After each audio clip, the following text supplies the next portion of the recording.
ദൈവ തിരുനാമം വാഴ്ത്തപ്പെടുമാറാകട്ടെ. 2025 സെപ്റ്റംബർ മാസം 17-ാം തീയതി വെളിപ്പാട് പുസ്തക പഠന പരമ്പരയുള്ള ക്ലാസ്സിൻ്റെ 11-ാമത്തെ ക്ലാസ്സിലേക്കാണ് നാം ഇന്ന് പ്രവേശിച്ചിരിക്കുന്നത്. കഴിഞ്ഞ ദിവസങ്ങളിലായിട്ട് കർത്താവിനെ ആശ്രയിച്ച 1-ാം അധ്യായം ആമുഖ അധ്യായം പഠിച്ചു കഴിഞ്ഞതിന് ശേഷമായി 2-ാം അധ്യായം 2, 3 അധ്യായങ്ങളുടെ ബന്ധത്തിൽ യോഹന്നാൻ കണ്ടത് എന്നുള്ള വിഷയത്തെ ആസ്പദമാക്കിയാണ് നാം ചിന്തിച്ചുകൊണ്ടിരിക്കുന്നത്. യോഹന്നാൻ കണ്ടതെന്നുള്ളത് അത് നമ്മൾ ചിന്തിച്ചു കഴിഞ്ഞു. അതിനുശേഷമായിട്ട് ഇപ്പോൾ ഉള്ളത് എന്നുള്ള വിഷയത്തെ ആസ്പദമാക്കിയാണ് നാം ചിന്തിച്ചുകൊണ്ടിരിക്കുന്നത്. നാം പഠിച്ചു തീർന്നത് യോഹന്നാൻ കണ്ടത് എന്നുള്ള വിഷയമാണ്. അതിനുശേഷമായി ഇപ്പോൾ ഉള്ളതിനുള്ള ബന്ധത്തിൽ 7 സഭകളുള്ള ബന്ധത്തിൽ ആഗോള സഭയെ പ്രതിദാനം ചെയ്യുന്ന ഏഷ്യ മൈനറിലുള്ള അഥവാ ഇന്നത്തെ തുർക്കിയിലുള്ള 7 സഭകളെ കുറിച്ചാണ് നാം കഴിഞ്ഞ ദിവസം ആമുഖമായിട്ട് ചിന്തിച്ചത്. ഇന്ന് നമ്മൾ ചിന്തിക്കുമ്പോൾ ഈ ദൈവസഭയ്ക്ക് എഴുതിയിരിക്കുന്ന കർത്താവ് അരുളി ചെയ്തിരിക്കുന്ന ദൂതുകളെ ഒന്നും തന്നെ വിട്ടുകളയാതെ അത് വേണ്ടതുപോലെ ഒപ്പിയെടുത്ത് പുസ്തക രൂപത്തിൽ നമ്മുടെ കയ്യിൽ തന്നിരിക്കുകയാണ്. നമുക്കറിയാം, ലേഖനങ്ങളൊക്കെ എഴുതി പൂർത്തിച്ച ശേഷമായിട്ടാണ് അവസാന പുസ്തകമായി വെളിപ്പാട് പുസ്തകം തന്നിരിക്കുന്നത്. അപ്പോൾ ഉൽപ്പത്തി പുസ്തകത്തിലെ പ്രാരംഭത്തിൽ സൃഷ്ടിയോടുള്ള ബന്ധത്തിലുള്ള കാര്യങ്ങളെക്കുറിച്ച് അത് രേഖപ്പെടുത്തിയിരിക്കുന്നെങ്കിൽ പുതിയ നിയമത്തിൻ്റെ അവസാന പുസ്തകമായിരിക്കുന്ന വെളിപ്പാട് പുസ്തകം രേഖപ്പെടുത്തിയിരിക്കുന്ന ദൈവമായ കർത്താവ് ഈ പുതിയ നിയമത്തിൽ അഥവാ തൻ്റെ രക്തം കൊണ്ട് സൃഷ്ടിയായിരിക്കുന്ന ദൈവസഭയെക്കുറിച്ചുള്ള വെളിപ്പാടാണ് വെളിപ്പാട് പുസ്തകത്തിൻ്റെ ബൈബിളിൻ്റെ അവസാന പുസ്തകം രേഖപ്പെടുത്തിയിരിക്കുന്നത്. അപ്പോൾ 2 ആരംഭങ്ങളാണ്.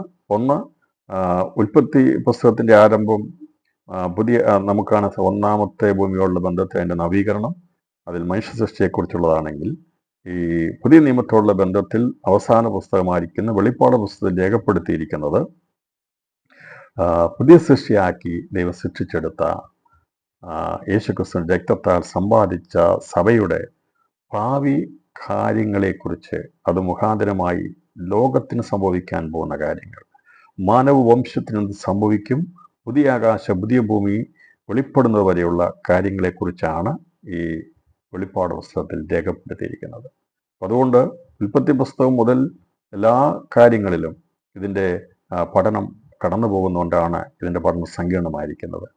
അതിൻ്റെ രീതിയിൽ പഠിച്ചെങ്കിൽ മാത്രമേ നമുക്കത് മനസ്സിലാക്കാൻ സാധിക്കത്തുള്ളൂ. അത് നമ്മൾ ഏതെങ്കിലും ഒരു അധ്യായം എടുത്ത് പെട്ടെന്ന് എന്തെങ്കിലും വായിച്ച് പഠിച്ചാൽ വെളിപ്പാട് പുസ്തകം മനസ്സിലാകത്തില്ല. അതുകൊണ്ടാണ് ഇതിൻ്റെ ആമുഖ അധ്യായം തന്നെ ഇത്രയും ദീർഘമായി പഠിപ്പിച്ചത്. അപ്പോൾ 7 സഭകളെക്കുറിച്ചുള്ള ദൂത് വേണമെങ്കിൽ ഒരൊറ്റ മണിക്കൂറിനുള്ളിൽ ആ 2-3 അധ്യായങ്ങൾ പഠിപ്പിച്ചു തീർക്കാൻ ദൈവമായ കർത്താവ് കൃപ തന്നിട്ടുണ്ട്.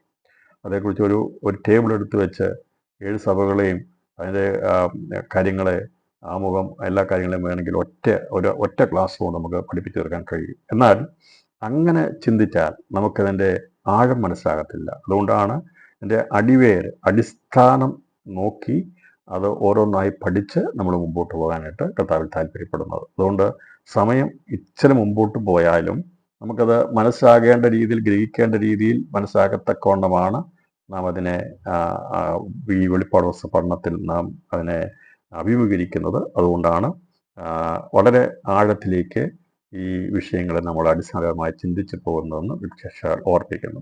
അപ്പോൾ ഇവിടെ നാം ഇപ്പോൾ ചിന്തിക്കുന്നത് യോഹന്നാൻ കണ്ടത് ഇപ്പോഴുള്ളത് എന്താണെന്ന് ദൈവം വെളിപ്പെടുത്തി കൊടുത്ത ദൈവസഭയെക്കുറിച്ചാണ്. അതിൻ്റെ 2-ാം അധ്യായം 1-ാം വാക്യത്തിൽ ഇങ്ങനെ രേഖപ്പെടുത്തിയിരിക്കുന്നു: എഫെസോസിലെ സഭയുടെ ദൂതന് എഴുതുക, 7 നക്ഷത്രം വലങ്കയിൽ പിടിച്ചും കൊണ്ട് 7 പൊൻനിളവുകളുടെ നടുവിൽ നടക്കുന്നവൻ അരുളി ചെയ്യുന്നത്. ഈ ഒരൊറ്റ വാക്യം വായിക്കുമ്പോൾ ഈ എഫെസോസിലെ സഭ എന്ന് പറയുമ്പോൾ അതല്ല ആദ്യമുണ്ടായ സഭ, എഫെസോസിലെ സഭയല്ല. നമുക്കറിയാം, ആദ്യം സഭ സ്ഥാപിച്ചത് 50-ാമത്തെ ദിവസമാകുന്ന പെന്തക്കോസ്ത് നാളിൽ യെരുശലേമിലെ സഭയാണ് ആദ്യത്തെ സഭ. എന്നാൽ യെരുശലേമിലെ സഭയെക്കുറിച്ച് ദൈവം രേഖപ്പെടുത്താൻ പറഞ്ഞില്ല. എഫെസോസിലെ സഭയുടെ ദൂതന് എഴുതുക എന്ന് പറഞ്ഞുകൊണ്ട് ഏഷ്യയിലുള്ള എഫെസോസിലെ സഭയോടുള്ള ബന്ധത്തെ പറയുമ്പോൾ എന്തുകൊണ്ടാണ് എഫെസോസിലെ സഭയെക്കുറിച്ച് ആദ്യമായ ദൂത് അറിയിച്ചിരിക്കുന്നത് എന്ന് നാം മനസ്സിലാക്കണമെങ്കിൽ ഈ എഫെസോസ് സഭയെക്കുറിച്ചാണ് ഏറ്റവും അധികം ദൈവത്തിൽ പ്രതിപാദിച്ചിട്ടുള്ള സഭ. അപ്പോൾ ഈ സഭയാണ് ഈ ബൈബിളിൽ ഏറ്റവും അധികം പ്രതിപാദിക്കപ്പെട്ടിരിക്കുന്ന സഭ ഏത് എന്ന് ചോദിച്ചാൽ എഫെസോസിലെ സഭയാണ്. അപ്പം അത് ആ സഭയോടുള്ള ബന്ധത്തിൽ പഠിക്കാമെങ്കിൽ ആഗോള സഭയെക്കുറിച്ചുള്ള ഒരു ആകമാനമായിട്ടുള്ള കാഴ്ചപ്പാട് നമുക്ക് ലഭിക്കും. അതുകൊണ്ടാണ് എഫെസോസിലെ സഭയെക്കുറിച്ച് നമ്മൾ ചിന്തിക്കുന്നത്. അപ്പോൾ നമ്മൾ സഭയുടെ ചരിത്രം അപ്പോസ്തല പ്രവൃത്തി മുതൽ നാം പഠിക്കുമ്പോൾ എല്ലാ പ്രധാനമായിരിക്കുന്ന ഭാഗം കൊടുത്തിരിക്കുന്നത്, നല്ല ഒരു പഠനം പഠിപ്പിക്കാൻ മാറ്റിവെച്ചിരിക്കുന്നത് എഫെസോസിലെ സഭയാണ്. ലേഖനങ്ങളുടെ രാജ്ഞി എന്നൊക്കെ പേരിലാണ് വേദ പണ്ഡിതന്മാർ എഫെസോസിലെ സഭയ്ക്ക് ലേഖനത്തെക്കുറിച്ച് രേഖപ്പെടുത്തിയിരിക്കുന്നത്. ക്രിസ്തുവും മണവാട്ടി സഭയുമായിട്ടുള്ള ബന്ധത്തെക്കുറിച്ചും അതിൻ്റെ ആഴങ്ങളെക്കുറിച്ചൊക്കെയാണ് എഫെസോസിലെ സഭയെ വളരെ സവിസ്തരമായിട്ട് അപ്പോസ്തലൻ പൗലോസ് തൻ്റെ ദൈവം ലഭിച്ചിരിക്കുന്ന പരിജ്ഞാനത്തിന് അതിൻ്റെ അറിവിൽ താൻ രേഖപ്പെടുത്തിയിരിക്കുന്നത് നമുക്കറിയാം. എന്നാൽ എഫെസോസഭയെക്കുറിച്ച് നമ്മൾ പഠിക്കുമ്പോൾ നമ്മൾ സഭയുടെ ആഗോളപരമായിട്ടുള്ള ഒരു കാഴ്ചപ്പാട് നമുക്ക് മനസ്സിലാക്കണം.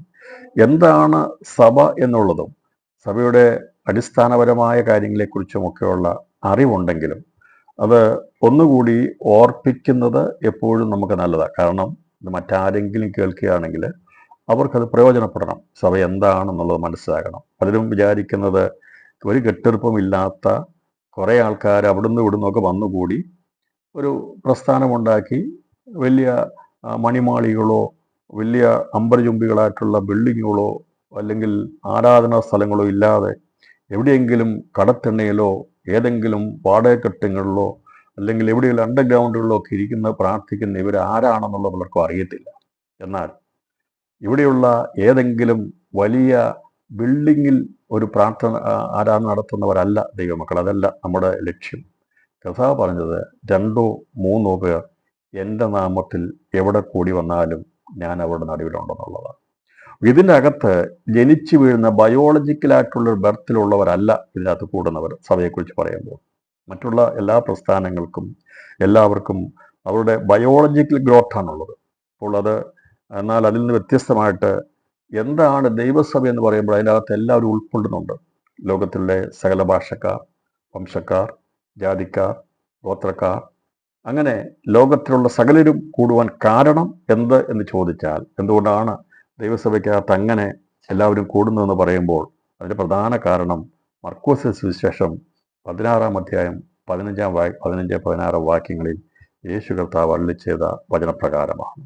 കർത്താവ് സ്വർഗാരോഹണം ചെയ്യുന്നതിന് മുമ്പായി ശിഷ്യഗണത്തിന് കൽപ്പന പുറപ്പെടുവിച്ച് അവരോട് അരുളി ചെയ്തതിൻ്റെ പ്രധാന സന്ദേശം ഇതായിരുന്നു. 16-ാം അധ്യായം 15-ാം വാക്യം, പിന്നെ അവൻ അവരോട്, നിങ്ങൾ ഭൂലോകത്തിൽ ഒക്കെയും പോയി സകല സൃഷ്ടിയോടും സുവിശേഷം പ്രസംഗിക്കുകയും വിശ്വസിക്കുകയും സ്നാനമേൽക്കുകയും ചെയ്യുന്നവൻ രക്ഷിക്കപ്പെടും, വിശ്വസിക്കാത്തവൻ ശിക്ഷാവധിയിൽ അകപ്പെടും. ഇതാണ് കർത്താവ് തൻ്റെ ശിഷ്യഗണത്തോട് പറഞ്ഞത്. അപ്പോൾ കർത്താവ് പറഞ്ഞത്, അവൻ അവരോട് നിങ്ങൾ യെരുശലേമിൽ മാത്രം പോകാനല്ല പറഞ്ഞത്, ശമരിയിൽ മാത്രം പോകാനല്ല പറഞ്ഞത്, യഹൂദയിൽ മാത്രം പോകാനല്ല പറഞ്ഞത്.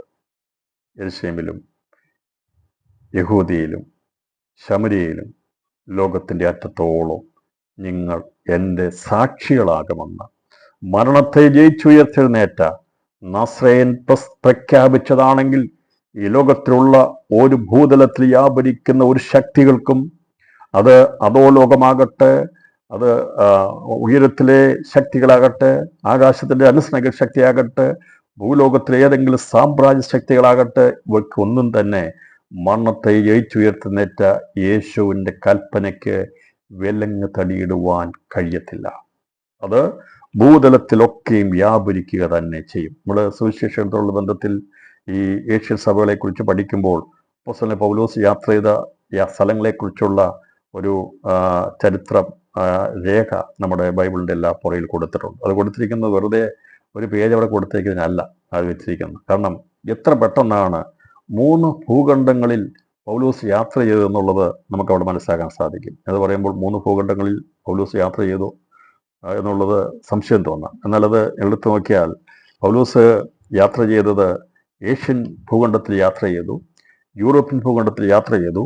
അതുപോലെ പൗലോസ് ആഫ്രിക്കൻ ഭൂഖണ്ഡത്തിലും കാൽ ചവിട്ടിയിരുന്നു. നമുക്ക് അത് പൗലോസ് യാത്ര ചെയ്ത സ്ഥലങ്ങളോട് ഉള്ള ബന്ധത്തിൽ നോക്കുമ്പോൾ അതിൻ്റെ ആ ഭാഗത്ത് പറഞ്ഞിരിക്കുന്നത് താൻ ഏറ്റവും അധികമായി ജാതിയുടെ സുവിശേഷം അറിയിച്ചപ്പോൾ ഏഷ്യൻ ഭൂഖണ്ഡത്തിൽ, അതുപോലെ തന്നെ യൂറോപ്യൻ ഭൂഖണ്ഡത്തിൽ, അലക്സാന്ദ്രിയ ഉൾപ്പെടുന്ന മിസ്രൈം ദേശം, അലക്സാന്ദ്രിയ എന്നുള്ളത് മിസ്രൈം സ്ഥലമാണ്, മിസ്രൈം അതാണ്, അത് ഉൾപ്പെടുന്നത് ആഫ്രിക്കൻ ഭൂഖണ്ഡത്തിലാണ്.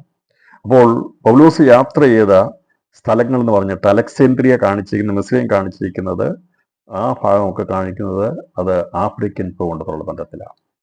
ബാക്കിയുള്ള ആസ്യ, മെദൂനിയ, പന്തോസ്, ഗലാത്യ, കപ്പദോക്യ, സർദീസ്, ഈ പറയുന്ന നമ്മൾ ഇങ്ങനെയുള്ള സ്ഥലങ്ങൾ, അതൊക്കെ നമ്മൾ നോക്കുമ്പോൾ അതെല്ലാം ഏഷ്യൻ ഭൂഖണ്ഡത്തിൽപ്പെടുന്ന സ്ഥലങ്ങളാണ്. കപ്പദോക്യ, യെരുശലേം, സിറിയ ഭാഗങ്ങളൊക്കെ അതിൻ്റെ ഏഷ്യ ഭൂഖണ്ഡത്തിനും യൂറോപ്പ് ഭൂഖണ്ഡത്തിനും ഇടയിൽ കിടക്കുന്ന സ്ഥലങ്ങളാണ് ഈ പറയുന്ന എഫെസോസ്, സ്മുർണ, പെർഗമോസ് എന്ന് പറഞ്ഞ 7 സഭ ഉൾപ്പെടുന്ന ഏഷ്യ മൈനർ ആയിരിക്കുന്ന സ്ഥലം. അത് തുർക്കി പ്രദേശങ്ങളുള്ള ബന്ധത്തിൽ കാണുന്നു. ശേഷം താൻ മക്കദോന്യ സ്ഥലങ്ങളിലേക്ക്, അഥവാ ഗലാത്യ, റോമ യൂറോപ്യൻ സ്ഥലങ്ങളിലേക്ക് താൻ യാത്ര ചെയ്തതിനെ കുറിച്ച് കാണിച്ചിട്ടുണ്ട്. അലക്സാന്ദ്രിയ ഉൾപ്പെടെയുള്ള സ്ഥലങ്ങൾ തനിക്ക് പരിചിതമായിരുന്നു. അവിടെയെല്ലാം തനിക്ക് അതിന് ബന്ധമുണ്ടായിരുന്നു, സഭകളോടുള്ള ബന്ധത്തിലുണ്ടായിരുന്നു. അങ്ങനെ 3 ഭൂഖണ്ഡങ്ങളോടുള്ള ബന്ധത്തിൽ 5 ഭൂഖണ്ഡങ്ങളുള്ളതിൽ വടക്കേ അമേരിക്കയും തെക്കേ അമേരിക്കയും നദികൾക്കപ്പുറം, കടലുകൾക്കപ്പുറമുള്ള ആയതുകൊണ്ട് അവിടെ അന്ന് അത് എത്തിച്ചേരാൻ കഴിഞ്ഞിട്ടില്ല. അത് കണ്ടുപിടിക്കപ്പെട്ടോ എന്ന് എനിക്കറിയത്തില്ല. അത് ഇല്ലായിരുന്നു, അല്ലെങ്കിൽ അവിടേക്ക് താൻ പോയില്ല. എന്നാൽ 3 ഭൂഖണ്ഡങ്ങളിൽ പൗലോസ് യാത്ര ചെയ്തിരുന്നു. അത് പൗലോസ് യാത്ര ചെയ്ത സ്ഥലങ്ങളെക്കുറിച്ച് ഈ അലക്സാന്ദ്രിയയിലെത്തിയോ എന്നുള്ളതിന് അറിയത്തില്ലെങ്കിലും അവിടെയുള്ള അലക്സാന്ദ്രിയക്കാരൻ വാഗ്വൈഭവമുള്ള വ്യക്തിയെക്കുറിച്ചുള്ള പഠനം നമുക്കറിയാം. അപ്പൊല്ലോസിനെ കുറിച്ച് പറഞ്ഞിട്ടുണ്ട്. അപ്പം അതുമായിട്ട് ബന്ധപ്പെടുമ്പോൾ ആ ആഫ്രിക്കൻ ഭൂഖണ്ഡവുമായിട്ട് അന്ന് സുവിശേഷം ബന്ധപ്പെട്ടിരുന്നു എന്നുള്ളതിന് നമുക്ക് മനസ്സിലാകും. അപ്പോൾ 3 ഭൂഖണ്ഡങ്ങളിൽ 1-ാം നൂറ്റാണ്ടിൽ തന്നെ ദൈവത്തിൻ്റെ സഭയുടെ സന്ദേശം എത്തിയിരുന്നു. അത് 2000 വർഷം മുമ്പ് തന്നെ കർത്താവ് മരിച്ചടക്കപ്പെട്ട് ഉയർത്തെഴുന്നതിന് ശേഷമായി യേശുവിൻ്റെ പുനരുത്ഥാന ശക്തി ഏഷ്യയിലും യൂറോപ്പിലും മിസ്രൈം, അലക്സാന്ദ്രിയ ഉൾപ്പെടെയുള്ള ആഫ്രിക്കൻ ഭൂഖണ്ഡത്തിലും എത്തിയിരുന്നു എന്നുള്ളത് നമുക്ക് ഈ ചരിത്ര വചന പഠനത്തിൽ മനസ്സിലാക്കാൻ സാധിക്കുന്നു. അപ്പോൾ ഭൂതലത്തിലൊക്കെയും പോയി സുവിശേഷം അറിയിക്കുവാൻ പറഞ്ഞിരിക്കുന്ന ദൈവത്തിൻ്റെ വചനപ്രകാരമാണ് സുവിശേഷം അറിയിക്കുന്നത്. അതോടൊപ്പം അങ്ങനെ അത് ആ വചനം ലഭിച്ചതുകൊണ്ട് അവർക്ക് ആ വചനം ലഭിച്ച, അഭിഷേകം ചെയ്ത ദൈവത്തിൻ്റെ അഭിഷേകം പ്രാപിച്ചവർക്ക് അടങ്ങിയിരിക്കാൻ കഴിഞ്ഞില്ല. അവിടെ കാലുകൾക്ക് വീടുകളിൽ ഒതുങ്ങിയിരിക്കാൻ കഴിഞ്ഞില്ല. തടസ്സങ്ങളും പ്രതിവാദങ്ങളും ജയിലുകളും ചാട്ടവാറടിയും ഒക്കെ വന്നപ്പോഴും അവരെ സുവിശേഷത്തിന് വേണ്ടി ഹേമിച്ചുകൊണ്ടിരുന്നത് അവരുടെ ഉള്ളിൽ പകർന്ന ആ ദിവ്യമായ ഉയർപ്പിൻ്റെ ശക്തിയായിരുന്നു. യേശുവിൻ്റെ പുനരുത്ഥാനത്തിൻ്റെ സാക്ഷ്യം വഹിപ്പാൻ വേണ്ടി അവർ ഓരോ ദേശങ്ങളിലൂടെ സഞ്ചരിച്ചതിനെക്കുറിച്ചുള്ള ചരിത്രമാണ് അപ്പോസ്തല പ്രവർത്തികളൊക്കെ നമുക്ക് കാണാൻ സാധിക്കുന്നത്. അതുകൊണ്ട് ഏഷ്യൻ ഭൂഖണ്ഡത്തിലും യൂറോപ്യൻ ഭൂഖണ്ഡത്തിലും ആഫ്രിക്കൻ ഭൂഖണ്ഡത്തിലും 1-ാം നൂറ്റാണ്ടിൽ തന്നെ സുവിശേഷം എത്തി എന്നുള്ളതിന് നമുക്ക് വളരെ വ്യക്തമായ തെളിവുകൾ നമുക്ക് ലഭിക്കുന്നുണ്ട്. അതിൽ ഏറ്റവും പ്രസക്തമായ ഒരു സഭയാണ് എഫെസോസിലെ സഭ. അപ്പോൾ ആ സഭയ്ക്ക് എഴുതിയിരിക്കുന്ന, അല്ലെങ്കിൽ അതിനോട് ബന്ധപ്പെട്ടാണ് പ്രധാനമായിട്ടുള്ള സന്ദേശങ്ങൾ കൈമാറിയിരിക്കുന്നത്. ആ ഒരൊറ്റ സഭയുള്ള ബന്ധത്തിൽ നമ്മൾ പഠിക്കുമ്പോൾ നമുക്ക് സഭയെക്കുറിച്ചുള്ള ആഗോളപരമായിരിക്കുന്ന സഭയെ എന്തായിരിക്കും, എങ്ങനെയാണെന്നുള്ളതിനെക്കുറിച്ചുള്ള കാഴ്ചപ്പാട് നമ്മൾ ലഭിക്കും. അതുവേണ്ടിയാണ് എഫെസോസ് സഭയോടുള്ള ബന്ധത്തിൽ ദൈവമായ കർത്താവ് ആദ്യമായ ദൂത് ആ സഭയോട് അറിയിച്ചത്. നമുക്കത് പറഞ്ഞിരിക്കുന്ന എവിടെയൊക്കെയാണ് എഫെസോസ് സഭയെക്കുറിച്ച് പറഞ്ഞിരിക്കുന്ന ഭാഗത്തിൻ്റെ 5 പ്രധാന ഭാഗങ്ങളിൽ ഇത് സംബന്ധമായി പുതിയ നിയമത്തിൽ രേഖപ്പെടുത്തിയിട്ടുണ്ട്. അതിൽ അപ്പോസ്തല പ്രവൃത്തി 18-ാം അധ്യായം 1 മുതൽ അതിൻ്റെ 19-ാം അധ്യായം 41 വരെയുള്ള വാക്യങ്ങൾ, അത് വചന ഭാഗങ്ങൾ വായിച്ചാൽ ഇതിനകത്ത് എഫെസോസ് സഭയുടെ ചരിത്രം നമുക്ക് മനസ്സിലാക്കാൻ സാധിക്കും. എങ്ങനെയാണ് എഫെസോസ് സഭയുണ്ടായത്, അതിൻ്റെ ഉത്ഭവ ചരിത്രം നമുക്ക് മനസ്സിലാക്കാൻ സാധിക്കും. അപ്പോസ്തല പ്രവൃത്തി 18-ാം അധ്യായം 1 മുതൽ 19-ാം അധ്യായം 41 വരെയുള്ള വാക്യങ്ങളാണ് ഈ എഫെസോസിലെ സഭയുടെ ആരംഭം എങ്ങനെയായിരിക്കുന്നു എന്നുള്ളത് വെളിപ്പെടുത്തിയിരിക്കുന്നത്.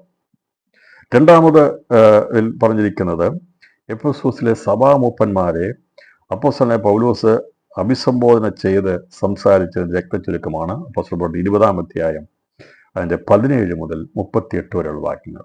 അത് എഫെസോസ് സഭയുടെ മൂപ്പന്മാരെ അപ്പോസ്തലനായ പൗലോസ് വിളിച്ച് സംസാരിക്കുന്നു. കാരണം താൻ യാത്ര ചെയ്ത് പോകുമ്പോൾ അവരോട് അവിടെ പോകാൻ സമയമില്ലാത്തതുകൊണ്ട് മൂപ്പന്മാരെ വിളിച്ച് താൻ സഭയ്ക്കുള്ള ദൂത് കൈമാറിയതായിട്ട് നമുക്കവിടെ ഈ അപ്പോസ്തല പ്രവൃത്തി 20-ാം അധ്യായം 17 മുതൽ 38 വാക്യങ്ങൾ പഠിക്കുമ്പോൾ മനസ്സിലാക്കാൻ സാധിക്കുന്നു. പിന്നീട് അപ്പോസ്തലനായ പൗലോസ് എഫെസോസിലെ സഭയ്ക്ക് ഒരു ലേഖനം തന്നെ എഴുതി. അതാണ് എഫെസർക്ക് എഴുതിയ ലേഖനം എന്ന് പറയുന്നത്. 4-മതായിട്ടുള്ളത് തിമോത്തിയോസിനെ നിജപുത്രൻ എന്ന് പറഞ്ഞാൽ പൗലോസ് സുവിശേഷത്തിൽ ജനിപ്പിച്ചെടുത്തവനായിരിക്കുന്ന തിമോത്തിയോസ് അവൻ്റെ സ്വന്തം സഹചാരിയായിരുന്നു. അവൻ എഫെസോസിലായിരുന്നപ്പോൾ അവിടെ ഉള്ള സഭയ്ക്ക് വേണ്ടി പൗലോസ് എഴുതിയ 2 ലേഖനങ്ങളാണ്. 1 തിമോത്തിയോസ്, 2 തിമോത്തിയോസിന്റെ ലേഖനങ്ങൾ. അപ്പോൾ ഈ എഫെസോസിലെ സഭയ്ക്ക് വേണ്ടി എഴുതിയ ലേഖനങ്ങളാണ് തിമോത്തിയോസിന്റെ ലേഖനങ്ങളായിട്ട് അറിയപ്പെടുന്നത്. 1 തിമോത്തിയോസും 2 തിമോത്തിയോസും. പിന്നീടുള്ളത് ഇപ്പോൾ നമ്മൾ പഠിച്ചുകൊണ്ടിരിക്കുന്ന വെളിപ്പാട് പുസ്തകത്തിലെ 2-ാം അധ്യായം 1 മുതൽ 7 വരെയുള്ള വാക്യങ്ങൾ പറഞ്ഞിരിക്കുന്ന യേശുക്രിസ്തു എഫെസോസ് സഭയെക്കുറിച്ചുള്ള അവൻ്റെ സാക്ഷ്യപത്രം, അവൻ കൊടുക്കുന്ന സർട്ടിഫിക്കറ്റാണ് വെളിപ്പാട് പുസ്തകം 2 മുതൽ 1 മുതൽ 7 വരെയുള്ള വാക്യങ്ങൾ.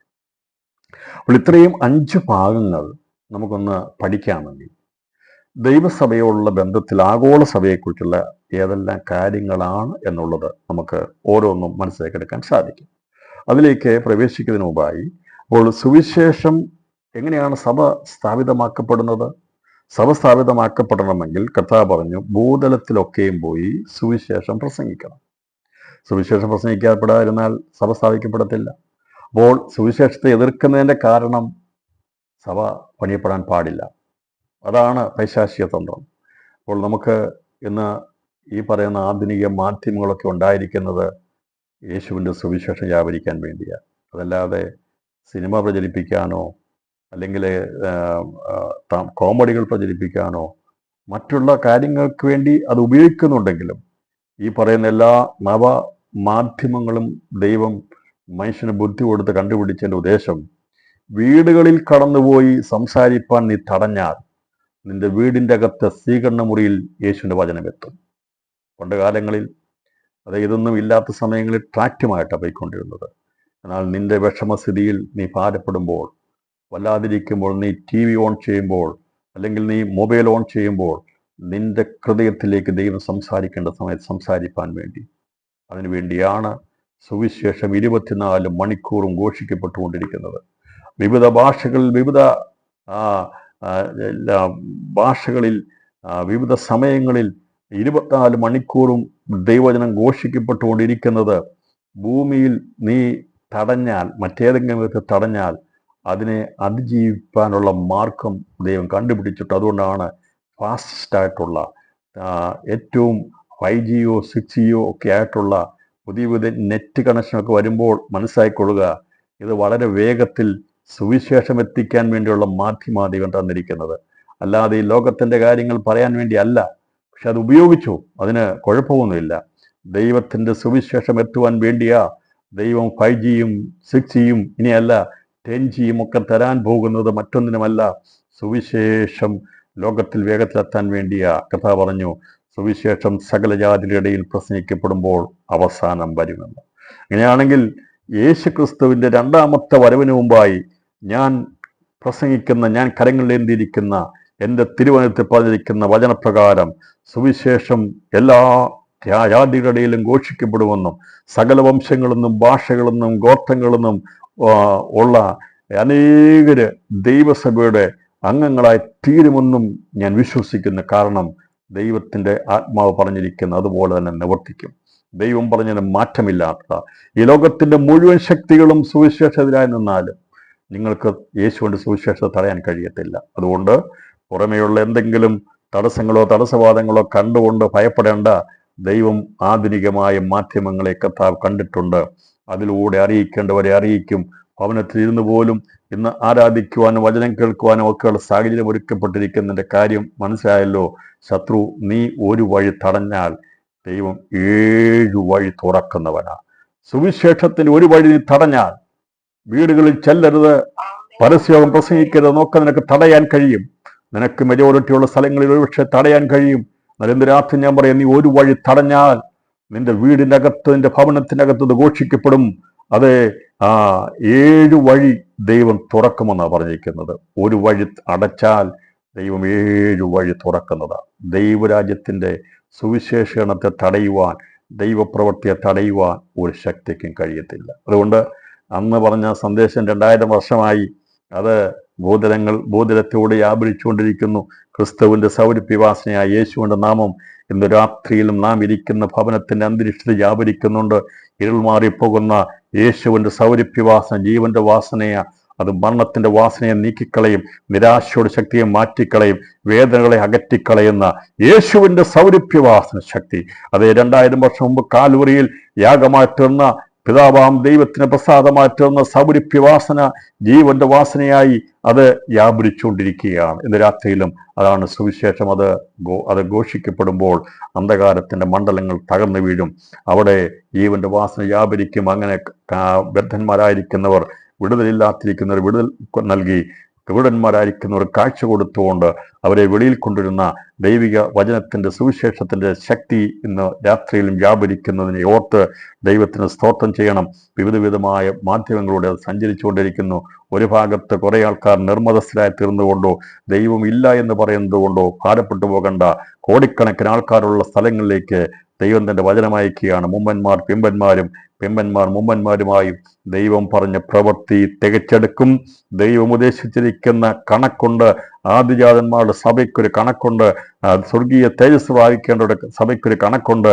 ബാക്കിയുള്ള നീതിമാന്മാരുടെ എണ്ണം തികയേണ്ട ദൈവത്തിന് കണക്കുണ്ട്. അതനുസരിച്ച് വയലാകുന്ന ഈ ഭൂമിയിൽ നിന്ന് ദൈവം തൻ്റെ വിളവ് ശേഖരിക്കുക തന്നെ ചെയ്യും.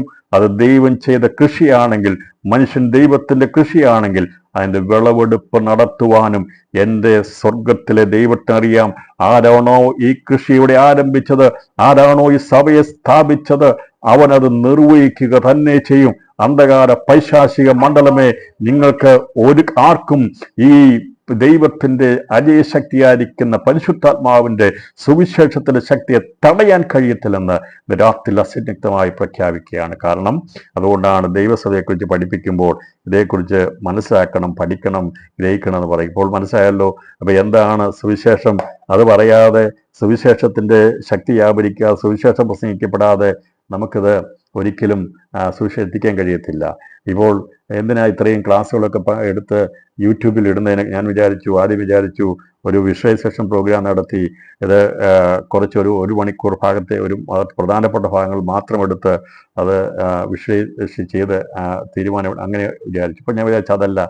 ഈ ദൈവം തന്നിരിക്കുന്ന ആലോചനകളെല്ലാം പുസ്തകത്തിൽ എഴുതിയിട്ടുള്ള പുസ്തകം വായിക്കത്തില്ല. അപ്പോൾ ഇത് ഓഡിയായിട്ട് യൂട്യൂബിൽ കിടന്നാൽ ആരെങ്കിലും എന്തെങ്കിലും കേൾക്കും. കാരണം ഒന്നും നഷ്ടപ്പെട്ടു പോകത്തില്ല. അതുകൊണ്ടാണ് ഈ കുറച്ച് പേരെ ഉള്ളെങ്കിൽ ഈ ക്ലാസ് എടുക്കുന്നത്. എവിടെയെങ്കിലും ആരെങ്കിലും കേൾക്കും. അല്ലെങ്കിൽ ദൈവസഭ എടുക്കപ്പെട്ട ശേഷമാണെങ്കിലും വചനമൊന്നും നഷ്ടപ്പെട്ടു പോകത്തില്ല. അതൊക്കെ ദൈവത്തിന്റെ സമയത്ത് അത് എത്തേണ്ട സ്ഥലങ്ങളിൽ എത്തുവാൻ ദൈവം ഇടയാക്കും. ഒന്നും വൃഥാവായി പോകത്തില്ല എന്നതുകൊണ്ടാണ് ഇതെല്ലാം ഇപ്രകാരം ഇങ്ങനെ ക്രമീകരിക്കുന്നത്. ഇങ്ങനെയുള്ള മാധ്യമങ്ങൾ തന്നതിനായി ഞാൻ ദൈവത്തിന് സ്തോത്രം ചെയ്യുന്നു. അത് ദൈവത്തിന്റെ യാപനത്തിനായി ദൈവം ഒരുക്കിയിരിക്കുന്ന എല്ലാ മേഖലകളും ദിവസങ്ങളിൽ ദൈവമക്കൾ ഉപയോഗിക്കണമെന്ന് ഞാൻ വിശേഷാൽ ഓർപ്പിക്കുന്നു. അപ്പൊ ഇവിടെ സുവിശേഷം അറിയിക്കാതെ എന്തില്ല? ദൈവസഭയില്ല. അതുകൊണ്ട് കർത്താവ് നിങ്ങൾ പോയി സകല സൃഷ്ടികളോട് സുവിശേഷം അറിയിക്കും. ഇപ്പൊ നമ്മൾ ആഗോള സഭയുള്ള ബന്ധത്തിൽ എഫേസ്യ സഭയെക്കുറിച്ച് നമ്മൾ പഠിക്കും. ആഗോള സഭയെക്കുറിച്ച് ഞാൻ പറഞ്ഞതിൽ 5 ഭാഗങ്ങൾ നമ്മൾ അപ്പോസ്തല പ്രവൃത്തി പഠിക്കുമ്പോൾ അപ്പോസ്തല പ്രവൃത്തികൾ ഏകദേശം പഠനവുമാകും. അപ്പോൾ സഭയെക്കുറിച്ചുള്ള ചരിത്രം എഴുതിയിരിക്കുന്ന പുസ്തകത്തിൽ നിന്ന് എഫേസ്യ സഭയെക്കുറിച്ചുള്ള പഠനം നമ്മൾ എടുക്കുന്നു. അതുപോലെ തന്നെ തിമോത്തിയോസിന്റെ ലേഖനങ്ങളെ ആസ്പദമാക്കിയും അതുപോലെ പൗലോസ് എഴുതിയ എഫേസ്യർക്ക് എഴുതിയ ലേഖനത്തെക്കുറിച്ചും വെളിപ്പാട് പുസ്തകത്തെ ഭാഗങ്ങളെക്കുറിച്ച് പഠിച്ചാണ് നമ്മൾ ഈ ഭാഗം 7 സഭകളുടെ ബന്ധത്തിൽ നമ്മൾ 7 സഭകളുടെ ദൂത് പഠിച്ച് നമ്മൾ അവസാനിപ്പിക്കുന്നത്. അപ്പം അതിൻ്റെ തുടക്കം വിട്ടപ്പോൾ സുവിശേഷമാണ് മുഖ്യധാര വിഷയമായിട്ട് ദൈവം തന്നിരിക്കുന്നത്. സുവിശേഷം എന്നുള്ളത് അറിയാം. നമ്മളോട് ചോദിച്ചാൽ അന്നേരം നമ്മൾ ആദ്യം പറയുന്നത് ഒറ്റ വാക്യമായിരിക്കും. സുവിശേഷം എന്ന് പറഞ്ഞാൽ ദാവീദിന്റെ സന്തതിയായി ജനിച്ച് മരിച്ച് അടക്കപ്പെട്ട് ഉയർത്തുന്നേറ്റ